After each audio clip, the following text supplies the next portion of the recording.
This podcast is brought to you by the Disabled But Not Really Foundation, a local Kansas City nonprofit organization that pushes to instill a physical limitless mindset that breeds courage, confidence, and competence within the disabled community. You can follow and support Disabled But Not Really on social media or go visit their website at disabledbutnotreally.org. Their work and their mission is to really impact communities and make more people understand the benefits of inclusivity. We're live. We're live. Happy Sunday, May 19th.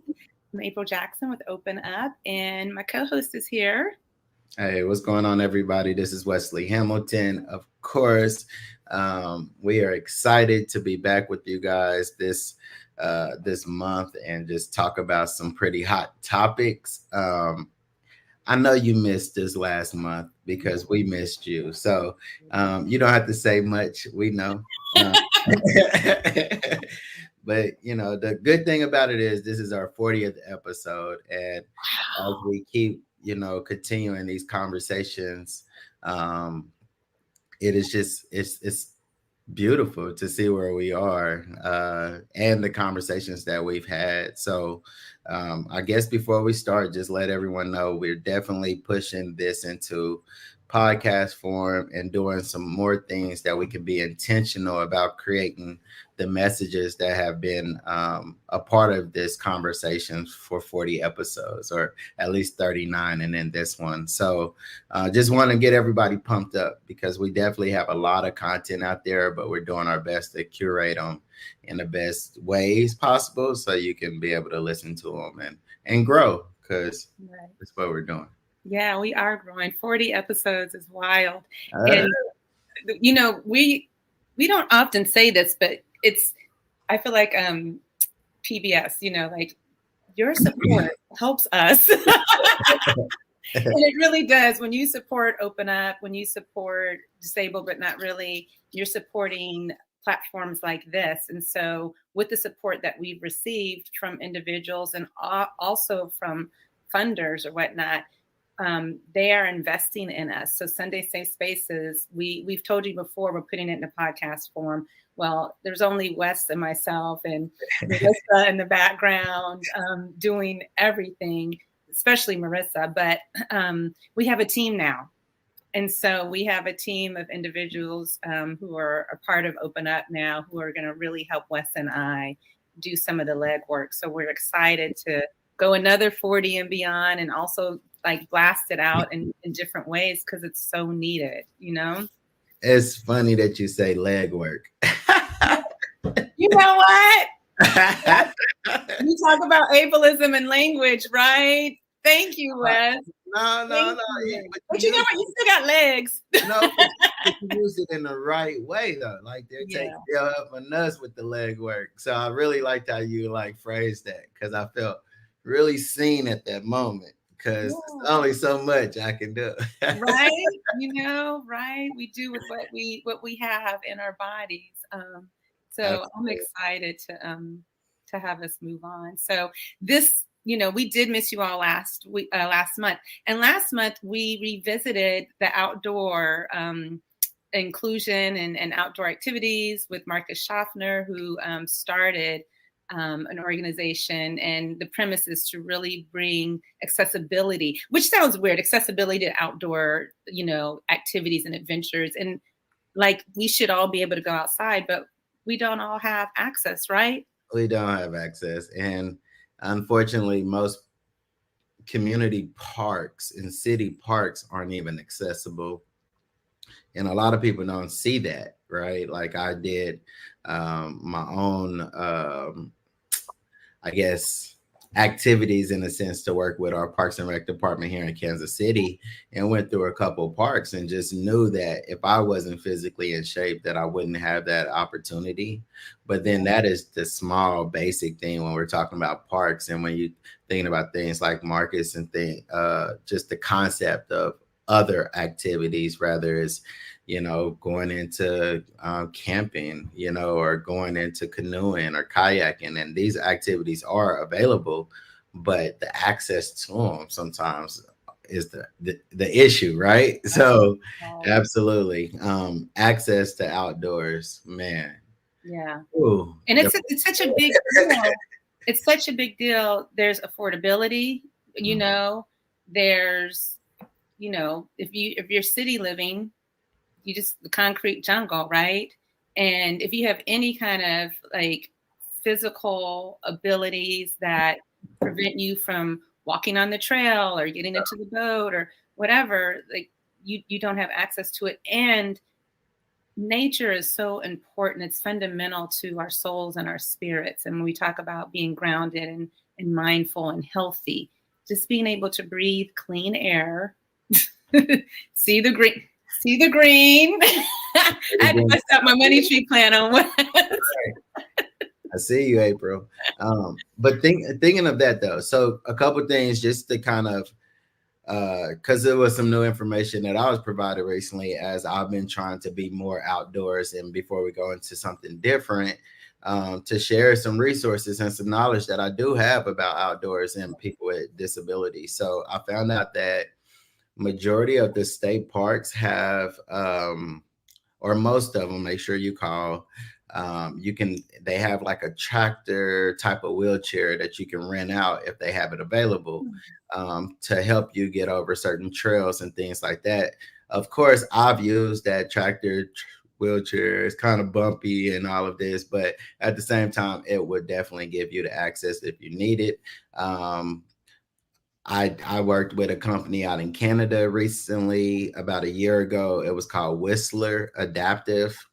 Um, and they actually utilized the old Paralympic like housing area when the Olympics were out there, Yeah. whenever that was. But that's the housing that they use for people to come in, and they do programs that are focused on like any outdoor activity. I actually did mountain biking in the forest with them. So I thought that was pretty cool. So, those are definitely a couple different entities. And shout out to the group that wants to take me to climb Mount I Kilimanjaro. saw you put that on X. Like you're like first you were like, I want to go. Does anybody know how I can go? And then Well, you know what? So here was the thing, April. This was a great group. I already worked with this group before. They're actually the group that has a device that got me to be able to explore Jerusalem and Bethlehem when I went over there last year. And so they've done this climb with people with disabilities before, and they reached out, but because of the things that were happening over there, it kind of got halted. It is something that you do have to pay for. So of course I'm like, they like, oh, you want to come to Africa? I'm like, of course I want to come to Africa. right. Like, what? Right? Like I've been trying to get to Africa since I was born. So but at the same time, it was one of those things where I know that is amazing, right? You don't hear people, and of course, like we're talking about the subject of outdoors, but you don't hear individuals with disabilities saying, I'm about to go climb a mountain. Like, first of all, how I'm gonna do it.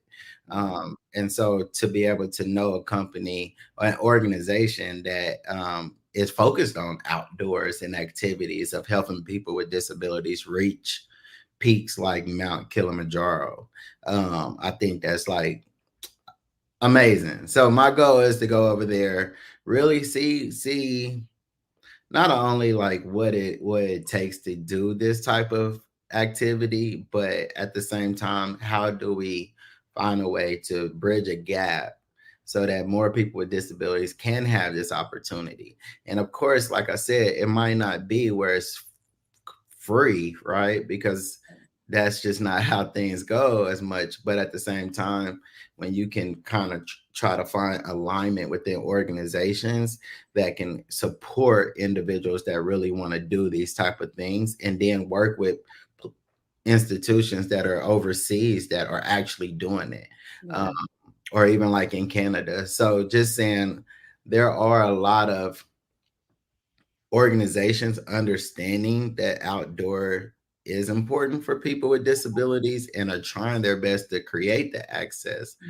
But we have so much work to do within our cities, within our communities, within ourselves, to even see ourselves being accepting and welcoming to that access. You talk about travel, you talk about all of these other things that come into play with that. So I definitely understand the layers to it. But what we're just letting people know is like, just call, right? Call. Most people have information on what's accessible and what's not. And I mean, if you want to wing it, you can wing it too. I winged a lot of things and was stopped in my tracks. Okay, but I wanted to see how far I could go. And you learned, right? I did. Everything's a learning experience. Life is a learning experience. So. And that motivates. Like, I was motivated. I was like, this dude is going to Mount Kilimanjaro. I was like, let me save my pennies. Where can I go next? I mean, but that when you see representation of yourself doing things, you're like, oh, it's possible.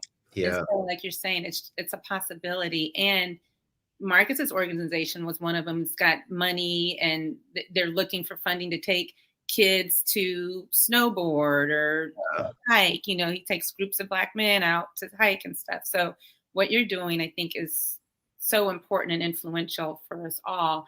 And everyone, we will drop the link in our newsletter. So check out our newsletter. It comes out the third week of every month after this. We wait until we have this live stream, and then we drop it. So we'll share. So crazy, April, that within the climb, or the time that I'm over there during the climb, it's followed by a safari in the Serengeti. I didn't share that, you know what I mean? But Lion King 5.0 over here on wheels. I'm about to be out here feeling it. That's gonna be incredible. So I'm definitely excited.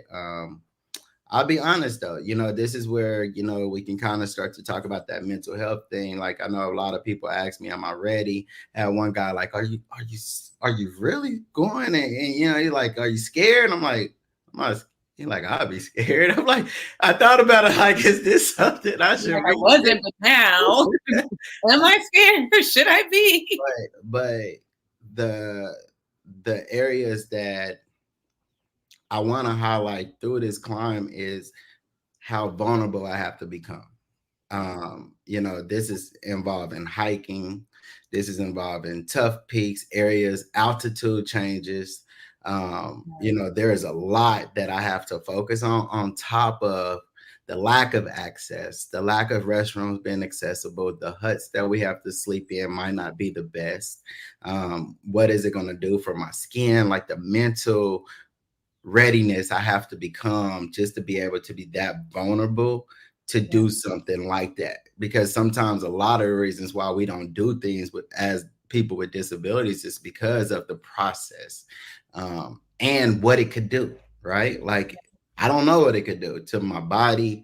I don't know what it could do, trying to make sure that I'm clean, making sure that I'm sanitized because of the way that I have to utilize the bathroom and things like that. So that is what I want to be transparent, because it is fun. But for my viewers that, do identify with a disability, understand that these are the things that I'm definitely thinking about, because mentally, like, I'm like, okay, what I got to do, like, I got to reach out to companies and figure out, like, are there protected cushions that I can use that are better?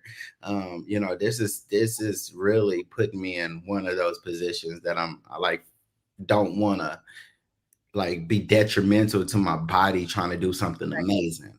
So I have to really prepare myself mentally and physically just to be able to do this particular climb. So just wanted to share that for anyone, because it is amazing, but there's a lot, even the flight, right? Like, making sure I get there. How long of a flight is it?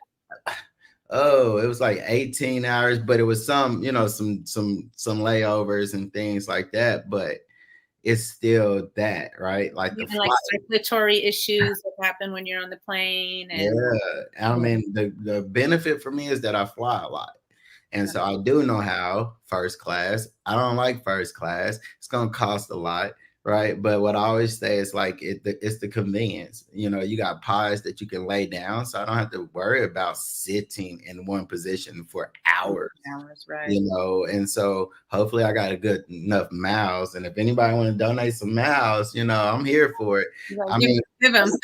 I'm just gonna be honest. Like, one of my things was that this is an amazing opportunity, but because it's like one of those opportunities you don't see a lot, I did want to reach out to people and see who wanted to be involved, to be a part of this, because I am a solo traveler, but at the same time, there are amazing things. And I did get some good organizations that reached out to support me in this as well. So again, a lot of this is just me wanting to be that visual representation, but at the same time, I'm trying to show what's possible and show what levels of vulnerability you have to be in this life to be able to thrive.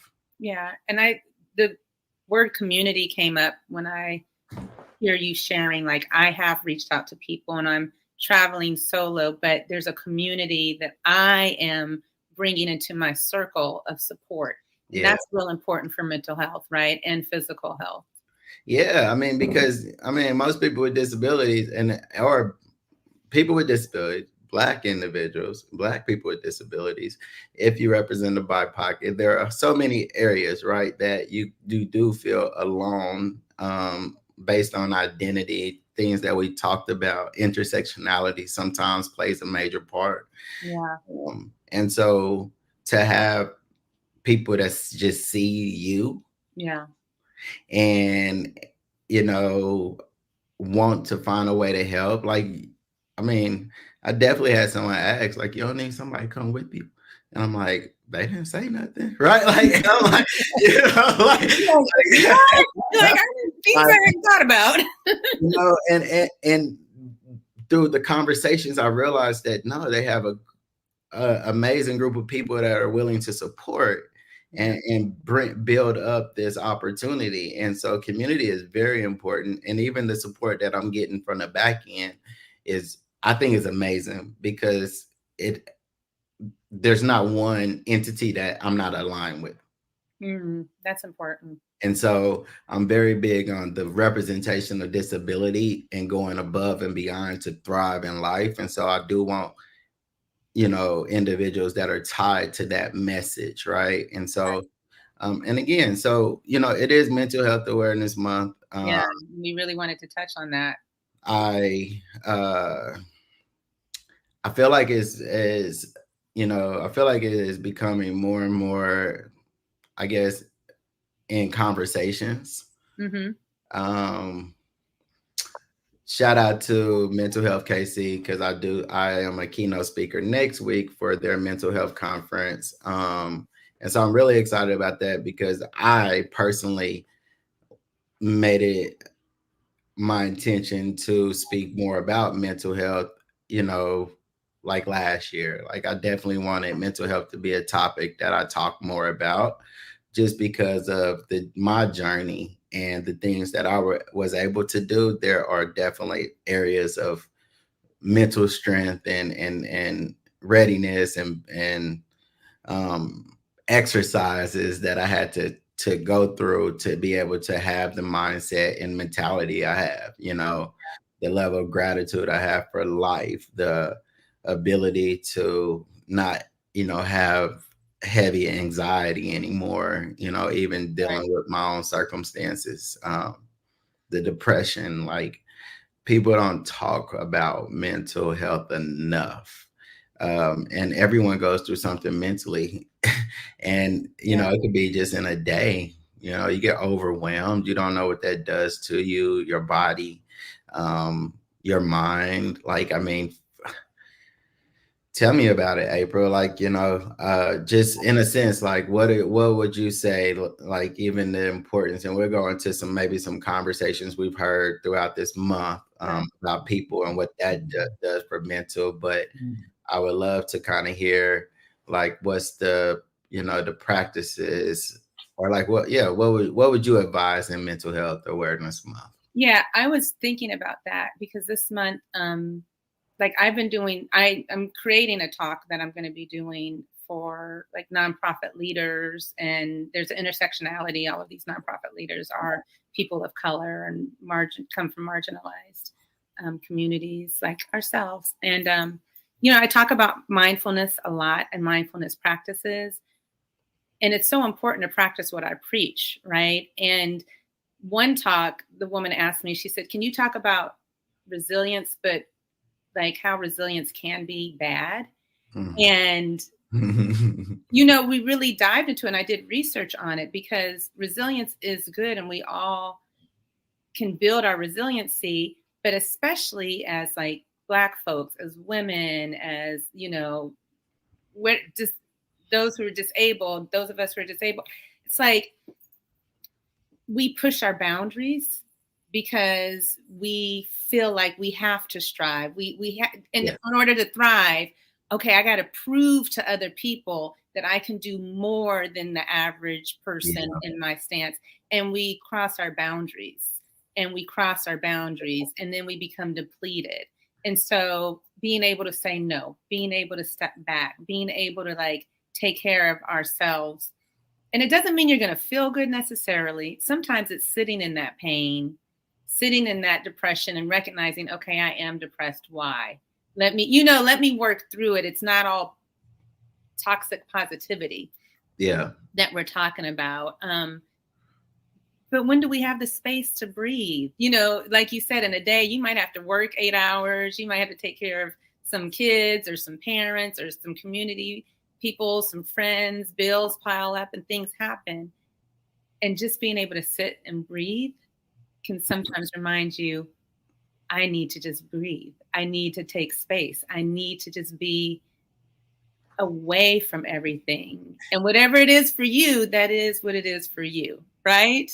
It's crazy that you say that, April, because I would say this year more has been where I've definitely honed into my mental health, just 110, 120%. Like heavy, stressful days, I make sure that I go out and push for about an hour. Yeah. I actually relocated. And I know everyone can't do this, right? But if you have the ability, I relocated where I was closer to trails that were in pushing distance. So I don't have the excuse of why I can't go outdoors and be able to relieve stress at times. And as a person with a disability, I always tell, I get it, right? Like, especially if you're a wheelchair user, like if you get frustrated, sometimes if you can't go nowhere, it's hard. I always tell my able-bodied peers, I'm like, well, when you get frustrated, you can just walk off and maybe you go outside and breathe for a second, but going outside for me could be complicated. So for me, I made it more intentional. What does my space around me look like for me to breathe in moments? So like, I love your plant, and trust me, I got my little snake plant back here. It's just chilling, but I'm still trying to create the office space.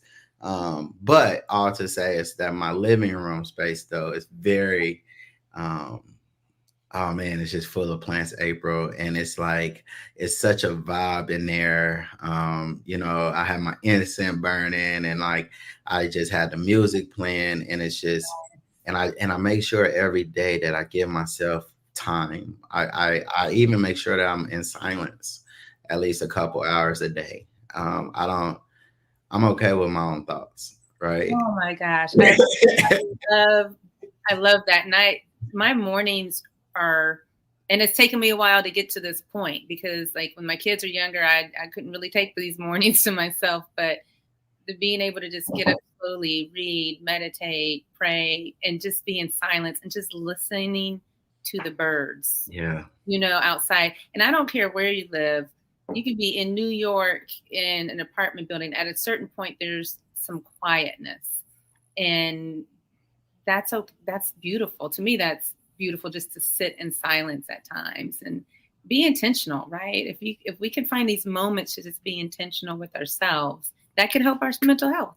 Most people, always question me, even when I do keynotes, and I'll be like, I'm an early riser. And they're like, well, how's early? I'm like, 4 a.m. I don't wake up at 4 a.m. no more, y'all. It's been the hardest thing ever to get back to 4 a.m. Don't mean I'm not still preaching it, all right? I'm still about a good 5:55, 6 a.m. right now. That's good for you, right? But I get up and I go after it. But for me, it's like I just shared like a post of me going to Maine recently. And my last day there, I got up like I Googled what time the sunrise was. It was like 5:15 in the morning. So I got up real early just to be able to sit in that moment. And of course, for me, I can't access certain things to see. So I bought a drone that would give me the ability to see the things that I can't reach. And that was my whole concept, was like now I will always have access, at least where like I can fly, right? Because they do have I like restrictions. that. But it was one of Yeah. those things that like 5:15 in the morning, I'm sitting like it was what came to my mind was sometimes we don't know how peaceful the world is because we wake up when the world is already in chaos. Busy, moving, yeah. Right? But when you can wake up before the whole world wakes up, you get to see it actually how life moves. Yeah. And it's one of those things where it's so still and it's so peaceful. The air is fresh, right? Like you don't, it's just all of these things that, like you just said, like it doesn't matter where you are. There's a moment and a time in the day that there is solitude, even Right. when you can get outside. And so being able to find that, and again, finding space. I was just had a conversation with someone that mentioned their levels of depression at work because they were enclosed in spaces. And then they moved to a space that has windows. And he was just sharing how he is more happy to go to work every day. That And little thing. it's like you need sunlight, yeah. Yeah. You need to be able to have windows by you. You need to be able to have plants that are thriving. Sometimes plants let you know the air in your home. They let you know like the environment. If they're dying, it might not be because you don't have a green thumb. It could be the negativity in the house. It could be all of these Exactly. things that plants react to. So when you see a lot of people with plants and they're thriving, you should think about the peaceful vibes and the energy that's being pushed into that space, right? Because even Yeah. outside, plants die when the environment change. Right. And that happens inside. You are so right. And I was reading a book about a family in Louisiana, and that was the mom's wisdom that she would share. Like when plants die, it's because they're taking the negative energy out. But it really is like if the oxygen levels are off, if there Yeah. are pollutants in your house, like the plants will suck all that in. And if they die, then that's what happens. And so, you find new dirt and you repot new plants. Listen, I did it yesterday. I think I've been repotting for like 3 or 4 weeks. I like buy new pots and new plants, but that's also just time for me. Yesterday was crazy busy, and I said, you know what? Tonight I'm gonna go, repot a couple plants. And I did that for about 2 hours. And it just made my night so easy. And I got a lot of work done. I juggle a lot of work. I'm doing a lot of things, and I still give myself time and grace. Um, and that wasn't something I did, and the other part for my mental, because you can do all of these things. And if you're not eating the right foods, yeah, I'm sorry. And I put the right stuff in your body, yeah. so sluggish, right? And so tired. And I it's interesting you say that, because when I'm developing this workshop for well-being, she's like, "Can you talk about how nutrition affects this?" And I was definitely, yes, I can. And there are two ways to look at it too. Look at it in context to your culture and who you are and what your body's used to, right? And so if you're vegetarian, like a lot of, my friends who are Indian, like they're vegan based. And it's like, and eat your foods, make sure whatever you're eating is balanced, but Yeah, feed yourself, right? Nourish yourself, drink your water, eat your fruits and vegetables. Like no matter how you eat, you're eating fruits and vegetables and whatever type of absolutely. diet you Food have. is medicine, Yeah. and it's a healing medicine. I was the worst person I ever in life when I had a bad diet. Mm-hmm. I know it. I know it. Like, and I'm not saying that I can go. Going back and eating the same things won't shift, right? Because I Right. do have a level of control. But back then, I didn't have self control, so I allowed the things that I was putting inside of me control who I was and the things that I was going through. Because you Yeah. never know, like how you feel in the inside can literally shift your mood, right? Like, Yeah, yeah, literally it does. Yeah, and the hormones that you release, the stress hormones, and I'm not just talking about gender, yeah, related hormones, like the stress hormones really come through, and it makes you engage with stress and other things in different ways. And that's another key thing I think for Mental Health Awareness Month is even when you said like I don't control, right? And in my mind, I was like, oh, I'm doing all the right things, and I still ended up with a chronic disease, yeah, right? And now I pay more attention to my body when I'm stressed. yeah, Because now I listen to the cues. Maybe I should say that they were already there, and that's what I think is real important when we're talking about find those moments of stillness, find those moments where you can just be, because then you might hear what your body's trying to tell you. Because stress will it'll cover. You could eat right, you can hmm, exercise. If you're under some undue stress, that heart will give out, yeah, right? yeah, That that gut, those kidney stones, that severe illness can come because the body has so much stress, like it's circulating that cortisol. It's like that adrenaline isn't always good for you. So that to me is one of the main things for the Mental Health Awareness Month. Like, be aware of your stress levels. and I think, and especially for people with disabilities, to understand that stress will come in moments that you're just trying to live. Mm, And so, like for me, just like you said, like understanding your stress levels. So if it's hot and my body starts to overheat and it's out of my control and I'm trying to move and I start to sweat, I'm becoming stressed out through the process. And so mm, in that, I have at times have had reactions in a sense because there's the level of discomfort. yeah, I've had to try to be more transparent with those around me to say like, and I do now let people know if I'm too hot, you yeah. know, like I might need a second, like I probably need to cool down before I can really speak, like because I can't talk through pain sometimes. Mm, mm. That's a So quote. I cannot talk to you. That's the word right there. you know, because that's when you're gonna get the worst of me, right? I don't Yeah. care. Don't even have me at the event. If I'm in pain, if there's a hard way to respond, passively. Like, and so that is so just sharing that with people with disabilities, like start to understand like where your stress comes from because it can be daily things. You spasm while you're driving, right? Like, or you have an accident, why things like there are things that happen that most people you probably have a hard time explaining, but when you can understand how it happens, you have a better way to control it. Yeah. For me, like my biggest goal is I make sure I check the temperature before I leave the house every day.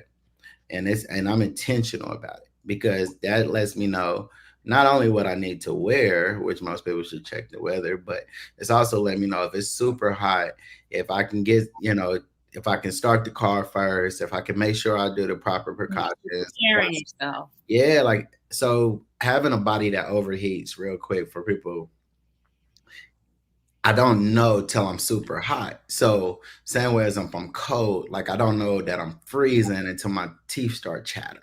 That's Yeah. kind of part of my spinal cord injury. So when I'm in a house and I know it's hot outside, I just make sure I'm pretty cool before I go outside. So Yeah. that means that I'm not like in a warm temperature house going right back into heat. And again, that's the thing about going to a function, right, April? Yeah. And then you go right into the heat. You have those over layers of heat going on through your body. So for me, at least to get from one place to another, if it's really cool in there, then I know I can deal with the heat at least for 10 to 15 minutes before my body reacts directly to it. Compared to somebody else could go outside and be like, "Oh, it's hot. I'm like, no, And then their body acclimates to it like yeah. slowly. It's like a temperature gauge. Yeah. It just goes slower than most. Yeah. So, just so people can understand the context. And if people didn't know how that about your body, now you might know. Now you know. You said something that made me think about when you're like things you can do. When I talked about that resiliency and knowing boundaries, it sounded to me like you said now I let people know. It sounded to me at a certain point you didn't let people know. Oh, absolutely. And that's the agency I want us all. I had to learn that. Like, it's okay to, not suffer in silence. I think that's a big thing about mental health, and to let people know, to communicate. Or, you don't have to tell anybody anything. It's okay to let yourself know, like, this isn't okay for me. This isn't comfortable for me, or I need support in this. I think that's one of the key things to helping us really gain that fortitude and take care of our well-being. No, I like that. I mean, I when I spoke on it, I didn't think about it from that context, but I do share it with everybody.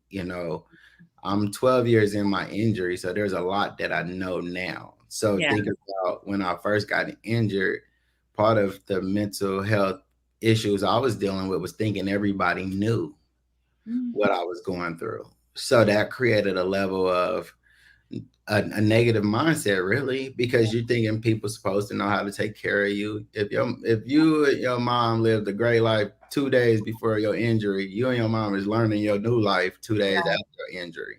And that's something I can teach people now, but it took years for me to understand that my mom was just figuring it out. Learning too. Right. Like, and so those things, like when we're looking at understanding ourselves and our bodies, like sometimes we have to look at the people that are around us too, and that they're trying to learn. So the more you can be open and transparent, like I say, like I could talk right now, but if I get quiet, just give me 30 seconds and I'm jumping back in. But I might have an unbearable spasm that will literally stop me from just talking.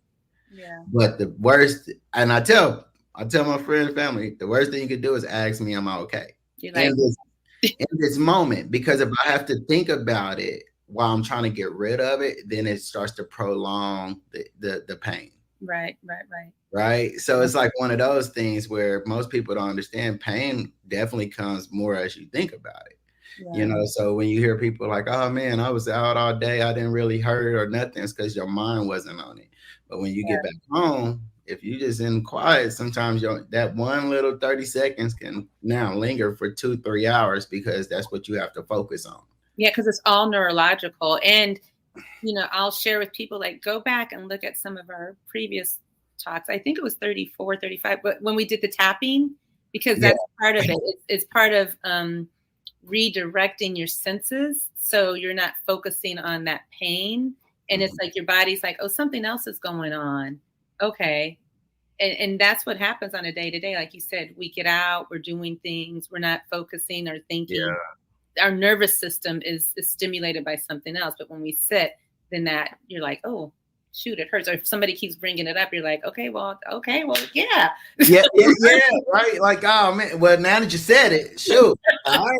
It's amplified now. Because now I got to sit here for a minute because now I got to deal with it. Right? And hear you on top of it.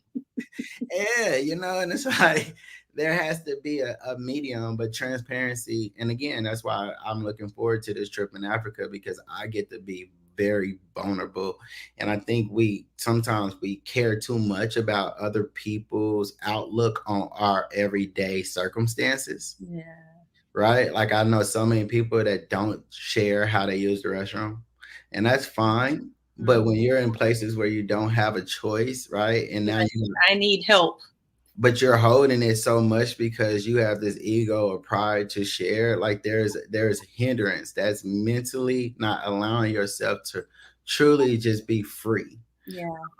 And I speak from a level of I understand what I felt like when I was trapped in my own thoughts. And now I see how vulnerable I am to be able to say, like, if I gotta go, I gotta go. This is how I'm gonna go. And we're all human beings. Like, we all have the same bodies. There's different sizes, shapes, colors, and abilities, but that's what makes us all human beings. Just like my dog, you'll watch a dog go poop and pee. So, human beings do Yeah. the same thing. I mean, I don't understand that level. I think that too is part of our mental health crisis in America right now, and it's been trying to be too normal or trying to be too fitting within societal culture. And so, how do I make sure that even as a person with a disability, I have to make this disability look so cool? Like I tell people, like I tell people that I make it look good, but I don't hesitate to share my challenges. Right. Right? Like I'm okay with living life because you're not going to see me. You're not going to see what I'm going through be what I'm like. You're not going to see that on me. Right? Right. It doesn't mean that I don't. That doesn't exist. Like I still got a spinal cord injury, right? Like I still got a limit on how long I can sit all day. I have to remind people, like, man, did you sit for 12 hours? Because from me being at 6 a.m. to now, it's been 12 hours, bro. Right? Like, and so it's again, being able to, advocate for yourself is a big thing. And not caring about how people see you. I think more people feed into those that are completely vulnerable because there's nothing you're hiding, right? Yeah. Like when you're not hiding anything, people know you, right? Like they want to know more of you because now they're following they're not trying to, it's not a guessing game. It's so hard though, Wes. Like that speaks to my ego.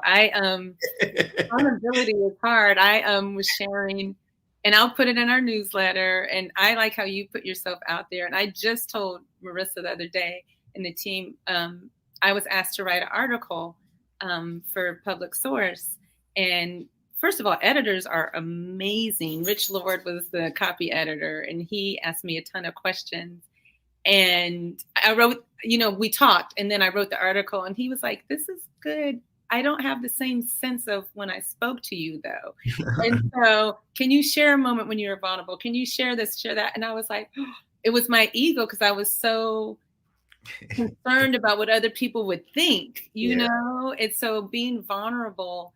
And again, why? Because we're all human beings. We all have experiences. It's like you said, if you put yourself out there, people can relate because you're like, But you think about, and again, I think about going into more of a serious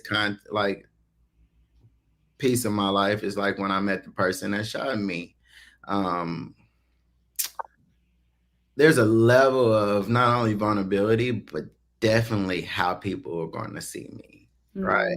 Especially from the way that I was raised, my background, my community, all of these different things that like ego, pride.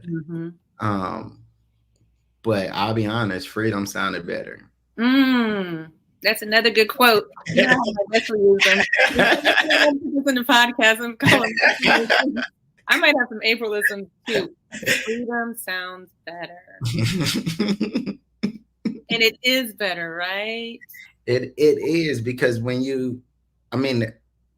take the toughest level of vulnerability you have to do, and you do that, then all the smaller things become easier. It's like it's dinner time and all of that was lunch, right? Like it's just like I can do it now. And now that through life I can do more because I've already done it. I know what it feels like, and it didn't hurt, and it didn't feel bad, and it actually became more relatable. It actually started to help more people, right? Like it actually now became a seed that was planted for more people to see what can be possible, because so much ego and pride never shows what is. Right. Like, and so it's like, for me personally, that was it for me to be able to be now more vulnerable. But then even as the founder of Disabled But Not Really, what I've seen in the last year of me trying to be a little bit more hands-on and intentional is that my vulnerability is now helping more people become vulnerable. Like when you get to share from a lived experience and you're right in front of somebody, there's a level of energy and power that they get to take from you because they know that it happened and it's possible. And if you have a journey and you're willing to share that journey of how you got there, you become even more relatable to so many more people. I love that. That lived experience is everything. And that's why we're doing this, right? We came together because listen to our voices. We are living this experience, and let's be in community with one another, right? Yeah. So what would so I hope everybody got some things from at least that conversation. I would say before we kind of completely shift, what would be some resources on mental health that you would provide? One, I would suggest like foundational stuff, like therapists. Find a community. Find a therapist. Look at your local hospital. There are apps now, like BetterHelp. And I'm not trying to promote any particular help app, but I've seen like BetterHelp.com, or there was somewhere where I think with my yoga teaching, like they offered us a free month of BetterHelp.com or whatever. But go online, go to a local hospital, ask friends. Like usually a therapist comes through recommendations. And then also use the resources like the Calm app. Open up. We have a YouTube channel where you'll see meditations and practices. Those are like some foundational things I would say, like that are low hanging fruit. Absolutely. I think for people, all of what April said for sure. Books, I always say that a lot of my healing came from books because a lot of my stories I didn't find relatable to those that were helping me, which most people will feel that way. But I found a lot of healing through books and understanding other people's stories. Mindset by Carol Dweck was a great one for me to understand levels of growth when it comes to mind from the mindset. How to Own Your Own Mind by Napoleon Hill. I always share that book. Breaking the Habit of Being Yourself is another great one by Dr. Joe Dispenza. And again, like these are books that I really speak religiously on because they truly help me understand my inner voice in a sense, and also understand my ego. So, and yeah, I mean, with technology these days, you can truly find it. Everyone, you can go anonymous and write a Facebook post, and probably all your community has resources. Yeah. I've learned that the community that we are all seeking is the community that we have around us, but we sometimes don't realize their value. Right. So if you got a Facebook community, people have skill sets that could bring value. You just got to be vulnerable enough to make it look more than a positive, good looking post maybe you're making. Yeah. Right?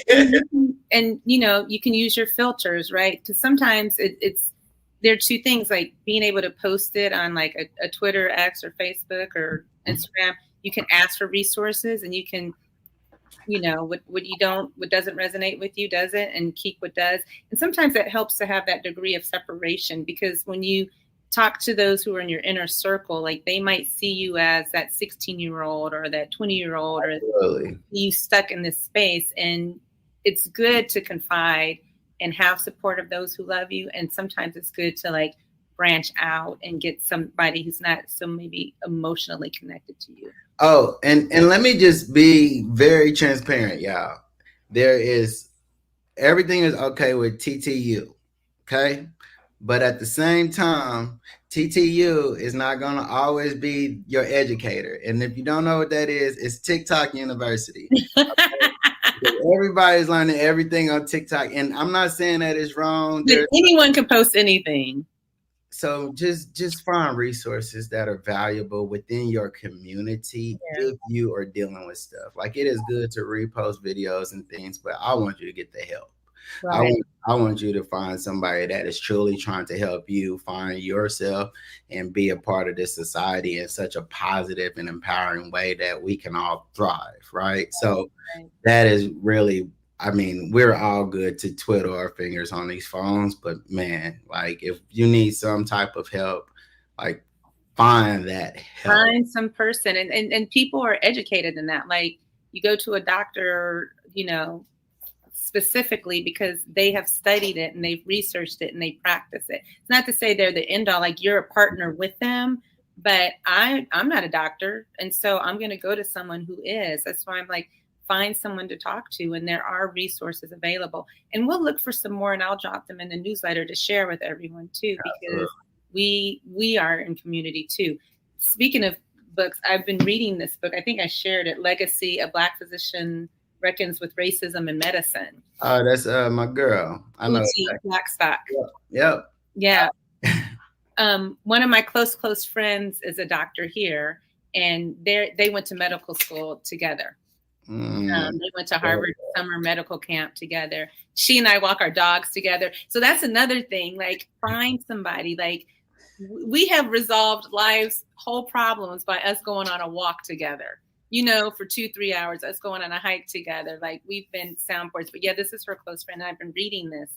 Advocate for yourself, especially, my Black and brown brothers and sisters, because the medical system was built on our backs, literally, and on our bodies, but not for us. And so when you're saying, like, find people in your community, find people in your circle who support and listen to you, do that. And yeah, I bought this book for my doctors.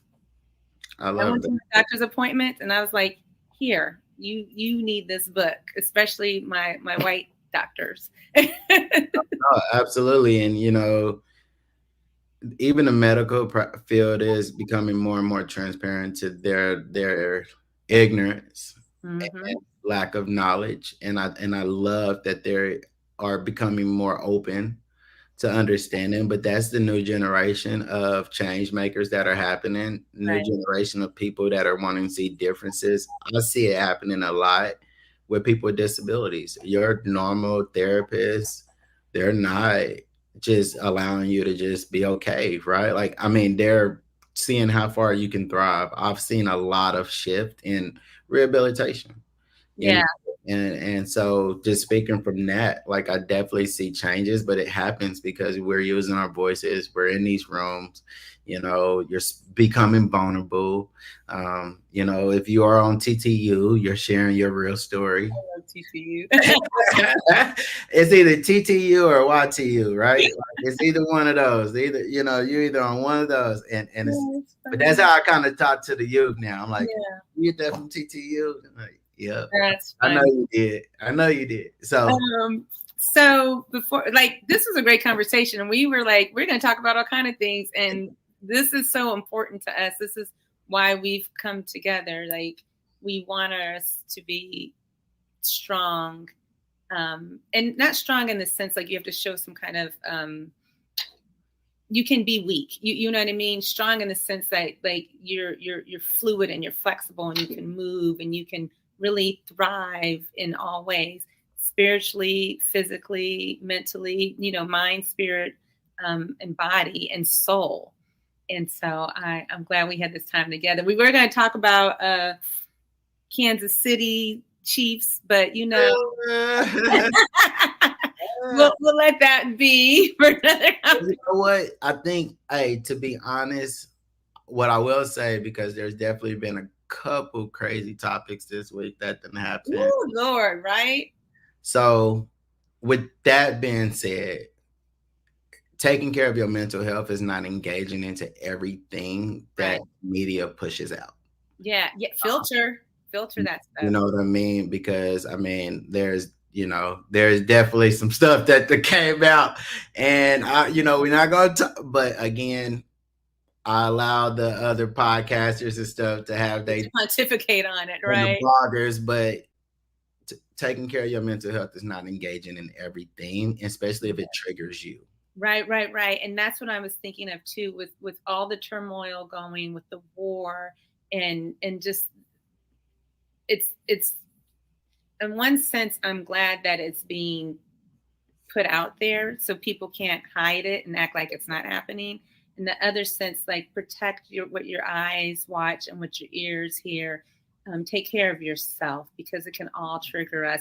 And it's almost like we are a part of it, because we're a world that is connected, and the fight starts within. Take care of yourself so you do have the wherewithal and the resiliency to speak and act and do in ways that you want to. Absolutely. Most people are empaths and don't know it. We all feel others. And so, again, um, anyway, we talked about gratitude, everybody. Be grateful for life. Know that I do have to set the tone gratitude journal that you can find. Yes. We'll put that link in the newsletter too so you can buy it from them. I'm gonna be more intentional about pushing it out too this year and like, sharing.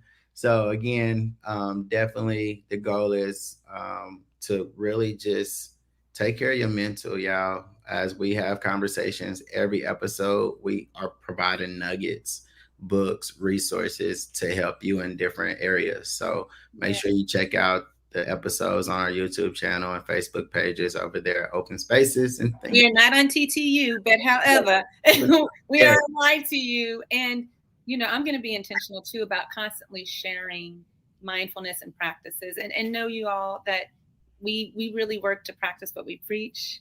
And we are all in this together. We have our ups and our downs and our rounds, but we're in community and we love it. So I hope you have a great rest of your Sunday, Wes. Absolutely. You do the same. I'm excited for the week. I don't even know what's going to happen, but God did.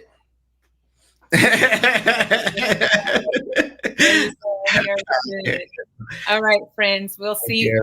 Happy 40th episode, and we'll see you at 41 next month around Father's Day. Absolutely. Yeah. All right. Thank you for joining us and listening to the podcast. If you would like more information on the guests and the stories that you've heard today, and to hear stories from others, subscribe to the podcast. We also invite you to subscribe to Open Up Pittsburgh's newsletter, as well as our YouTube channel. We want you all to take care, and remember to make your own stories. This is April. Peace.